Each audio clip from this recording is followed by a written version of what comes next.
Our younger generation is facing new pressures in an ever-changing world. This morning, we're talking with families, pediatricians, and a local organization helping children maintain their mental health. Let's go on the record. Good morning. I'm Felicia Rodriguez. Thank you for joining us on this Sunday. First, we want to get a pediatrician's perspective on the growing mental health crisis when it comes to children and teens. Joining us now is Dr. Shannon Fox-Levine, a pediatrician as well as the owner of Palm Beach Pediatrics. Shannon, thank you so much for joining us today. We really appreciate you being here.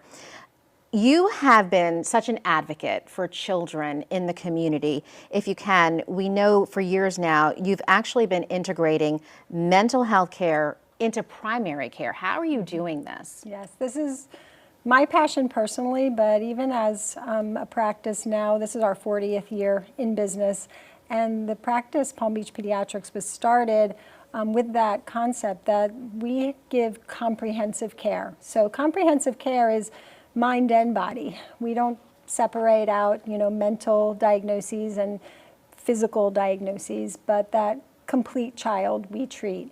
And in doing so, we need to make sure that we're prepared to manage the mental health component. So, screening for mental health illness in young kids through teens, young adults, basically we see up to 21, 22.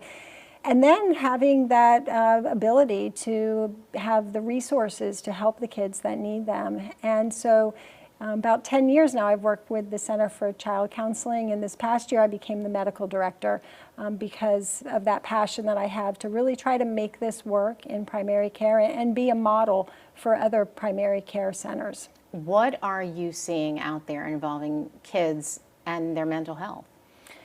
Well, before the pandemic, there was an epidemic, and then with the pandemic, it's 3 times an epidemic. So we're seeing a huge increase in mental health diagnoses. Our practice alone, we have 20,000 patients. Of those 20,000, 40% have a mental health diagnosis. So now again, we're a center that patients know they come to if they do have mental health needs because of the integrated care that we do have with the Center for Child Counseling. However, that's just really indicative of the community itself and how many kids are really struggling. 1 in 5 kids nationally have a mental health diagnosis, and we know that only about 20% of them actually get any type of care for it. So this is a critical need at this point, not just in Palm Beach County, but nationally. Right, we know that there is a lot of support out there in the schools, but do you consider pediatricians the ones on the front lines of this? We are. We're the boots on the ground, and I think it's hard because of what we do every day in the office. We can be quite busy with just that acute illness of fever, cough, congestion. However, we need to stop separating that out to be any different than the child who comes in who's anxious because they have a test the next day and they're throwing up because they're worried about that test. So really that complete child care is thinking about taking care of anything that is hurting the child. And the mental health can be as much of a struggle for them as an upper respiratory infection, right? So we have to consider that all the same. And it becomes a challenge with time because we only have so much time in the office. So learning how to develop the connection with the resources, and that's where the integrative approach comes in, where we have the Center for Child Counseling and other resources that we can plug the children into to get the help that they need. What are the biggest challenges you face right now?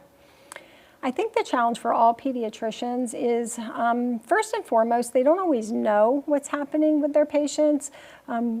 Oftentimes we're left out of the conversation. The families, I don't think, necessarily think of their pediatrician as someone who can help navigate a mental health concern.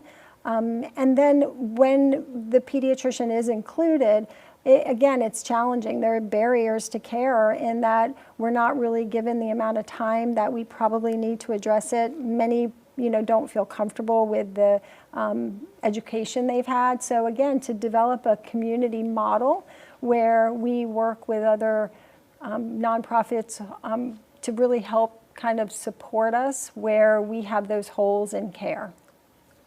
We have about 30 seconds left. What are the solutions? The solution is really that comprehensive care for integrating the resources locally as much as you can, and all of us working together, schools, mental health counselors, and pediatricians, to really attack the mental health crisis. Dr. Fox-Levine, thank you so much for joining us here Thank you. today. We appreciate your insight and all that information. Next, the resources now available when we go on the record.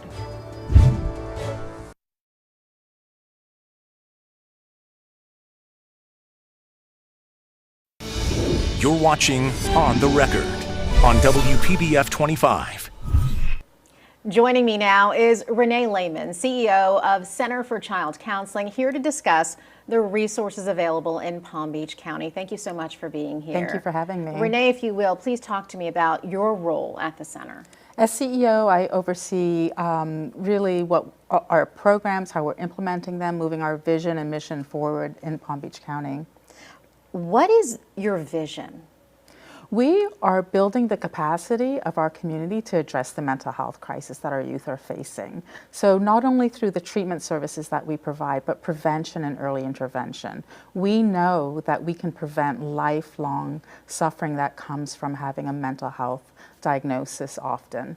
So we provide an array of services within pediatric offices. You just heard Dr. Fox-Levine talk about our pediatric integration project. We're within the primary care setting, we're within the school setting, we're within the child care setting, really integrated into the community where the children are, so we can increase immediate access to care for children that may be at risk for a mental health diagnosis, because we don't have to wait for a child to fall apart emotionally before we do something about it. So beginning in utero through our infant mental health program with pregnant women, all the way to age 18, and then building the capacity of their adult caregivers, whether it's a teacher in the classroom, a foster parent, or another caregiver, to support their mental health and resilience. What exactly are you seeing with regards to children and teenagers and their mental health in Palm Beach County? Even before the pandemic, there was a youth mental health crisis. Coming out of the pandemic, we've seen referrals triple. At one point, we had 1,000 kids on our wait list. So we simply do not have the capacity within Palm Beach County to meet the need. So when I talk about the prevention, early intervention, we have shifted our whole model as an organization to support parents and caregivers. Innovative strategies like partnering with Palm Beach Pediatrics. How can we really combine the physical health with the mental health? Every time a child goes to their pediatrician, there should be that mental health check. And that's not really happening with every pediatrician's office. So what are parents to do? Well, ask the pediatrician, right? Are they doing a mental health survey? Do they know? Are they doing that check-in? We see most kids are going to a pediatrician. Most kids are not going to a mental health provider like us for a mental health wellness check, or just reaching out to a resource like Mental Health America. They have online surveys. If you suspect something's going on with your child, do that check-in and talk about it with your child or your teen. At the center, you have a specific way of integrating your services. Talk a little bit about that. Right, so we integrate within the communities that we serve. So being on site, we know that just coming through our outpatient program, for example, we have so many parents, so many referrals from the different systems. Having 1,000 kids on the wait list is very stressful. But if we're on site at a school and immediately able to service those kids that are at the schools and going into the classroom, teaching kids self-regulation skills, teaching the teachers how to support children's mental health, then all of the children in the school are building their capacity to self-regulate, look at their wellness, promote resilience. So that's my favorite part of what we do, is actually being on site and doing that work within the community. And that's one of the ways that you're active in the community is by visiting schools. Anything else you're doing to reach the children out there who may not have access? Right, so we do a lot of education and awareness. Through our website, centerforchildcounseling.org, we have lots of materials for parents, for caregivers. We have our Way of Being workshops and tip sheets.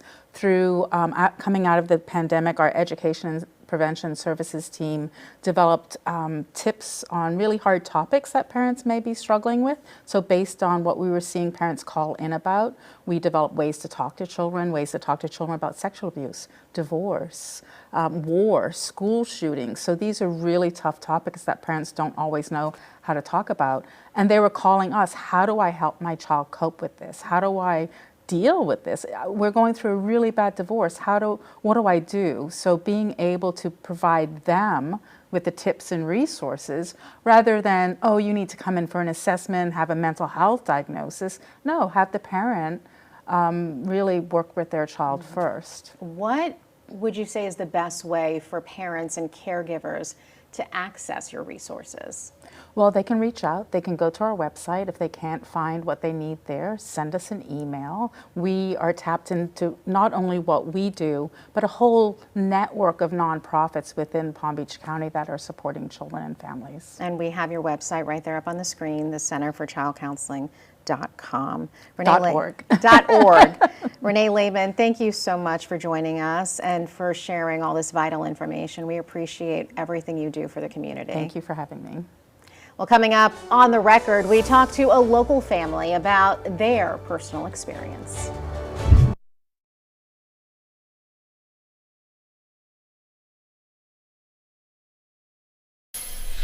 And joining us now is Melissa Lavaglio and her daughter, Rose. Ladies, thank you so much for being here.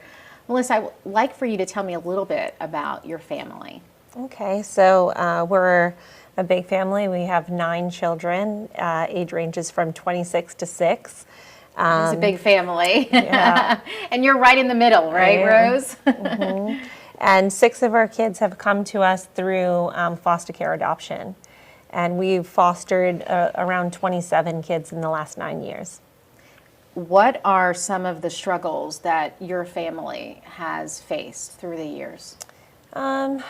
With kids coming through the system, there's some mental health things that we deal with. Some of them are attachment disorder, dealing with trauma, separation, and acclimation to our family, and those types of things. Rose, what has that experience been like with you? It kind of messes with your mind a little bit because you're being pulled away from the only family that you've known. That it might not be the safest, but it's the only sort of family that you know, and it's functional in some sort. To be put in a family that does everything they're supposed to. They feed you, they care about you. They don't just walk away and like not speak to you or harm you in any way. They like genuinely care about how you're doing, what you want to do, who your friends are, what you love to do. They're just there for you. Yes. And this was new to you. It was. Were you struggling with accepting that? Yes, a lot. Because you hadn't had that before. Because you almost feel like you don't deserve it. What are the resources that helped you cope with the changes that you were going through? Definitely my therapist, her being able to come into my house and walking around my neighborhood, for just like even going outside in the backyard and getting fresh air, just her being there with me. Being able to have some chat time. Yeah. And just talking your feelings out. Mm-hmm. That was very important to you. Yeah. Because had you not been able to talk to somebody, I mean, can you imagine like what that would have been like? Definitely would have been 10 times harder than it is right now. Yeah. And Mom, how do you feel about that, knowing what she was going through? Yeah, I think that, paying attention, knowing when we need to reach out for resources, when we need to ask for help, it's beyond what we can manage at home, and having those resources for our kids is definitely important. For families watching, what would be your best advice? You have so many children.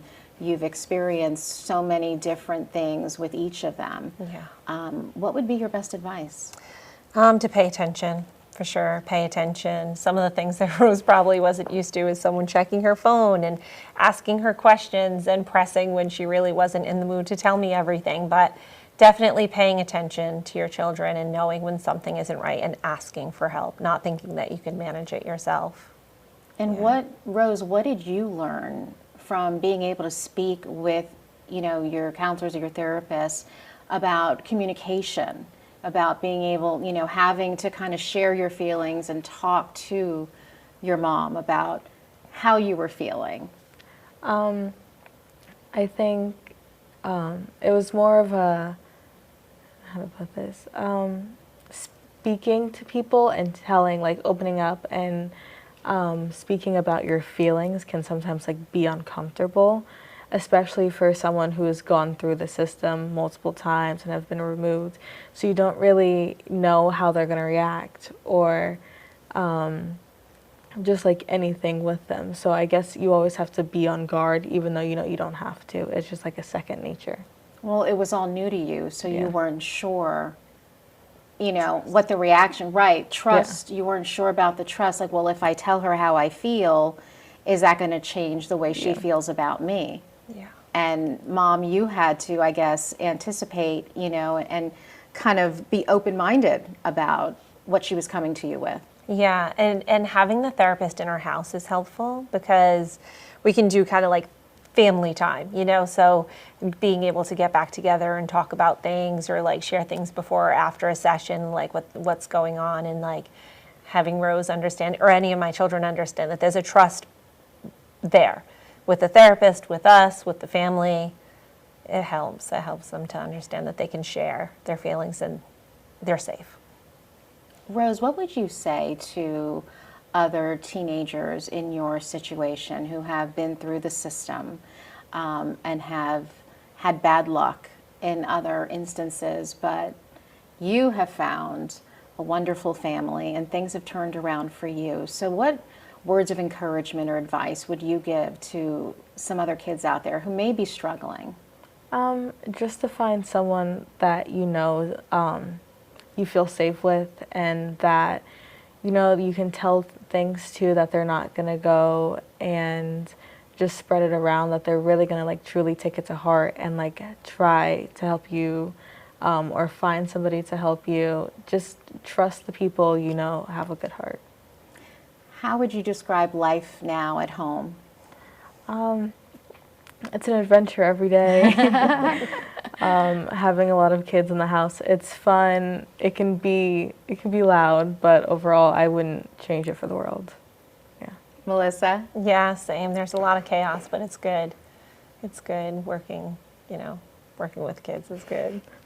Well, Melissa and Rose, I have to thank you both so much for opening up to us and sharing your personal story and your struggles with us. But I think other families who are watching and listening to this will certainly, some may be able to relate and others will certainly learn from it. So thank you both for sharing your stories. Thank you. And wish you so much luck. And I can tell by the smile on your face how happy you are. So thank you, Rose.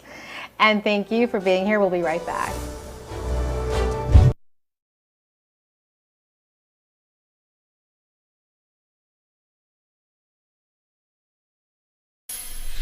Thank you for making us part of your morning. As always, we encourage you to be part of our discussion each and every Sunday right here at 10 a.m. Until then, you can watch this morning's On the Record and every episode on our website, WPBF.com, and on our free WPBF 25 News app.